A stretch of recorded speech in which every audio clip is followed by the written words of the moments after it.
Bonsoir, madame. Vous êtes chef du secrétariat du Forum mondial sur la transparence et l'échange de renseignements à des fins fiscales au sein de l'OCDE. Quels sont les progrès réalisés par les pays africains dans la lutte contre l'évasion fiscale? Les pays africains sont en train de faire des grands progrès. Pour vous dire seulement un chiffre, l'année dernière, les pays africains ont identifié plus de 2,2 milliards d'euros en recettes fiscales grâce aux échanges de renseignements pour des fins fiscales. Donc, ça veut dire qu'ils ont réussi à recueillir des ressources pour le développement. Donc, ça dit beaucoup. Alors, dans le rapport, on voit que 41 pays africains ont répondu à votre enquête. Est-ce que ça veut dire que certains ont refusé d'y répondre? Non, effectivement, c'est le contraire.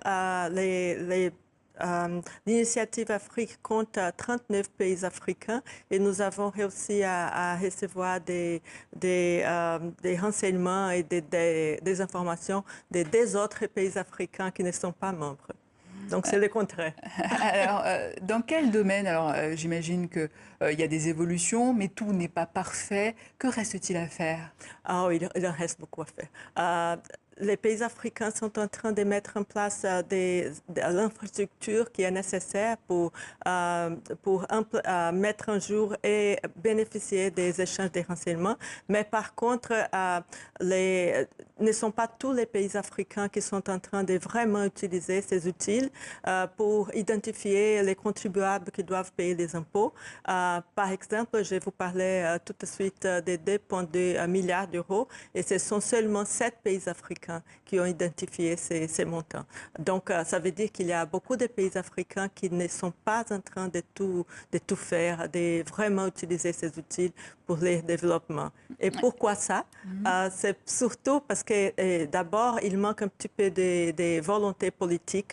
Il faut que les décideurs, les politiciens et les hauts fonctionnaires qui se rendent compte du potentiel de l'échange des renseignements et de la transparence fiscale. Et comment ça se passe d'ailleurs, ces échanges de renseignements entre les différents pays? Bon, nous avons des mécanismes. Un, c'est quand un pays est en train de faire une enquête, un contrôle fiscal et il se rend compte que c'est une transaction transfrontalière et il a besoin des informations qui sont détenues à l'étranger. Donc, il peut demander cette information à un pays étranger. Il reçoit cette information et peut continuer ses enquêtes. Ou on parle aussi des échanges automatiques des informations sur des comptes financiers. Ça veut dire que tous les ans, les institutions financières vont recueillir ces informations et vont fournir automatiquement, sans aucune demande préalable, des informations pour des autres pays. Et ça, c'est aussi un mécanisme très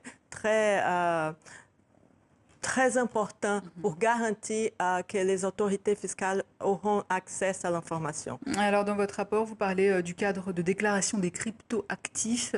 De quoi s'agit-il exactement? Tous les cryptoactifs, les crypto-monnaies, toutes ces transactions, on va commencer en 2027 à faire les échanges automatiques des informations sur les cryptoactifs. Zaïda Amata, merci. Je rappelle que vous êtes chef du secrétariat du Forum mondial sur la transparence fiscale. Merci beaucoup, c'était un plaisir. Merci.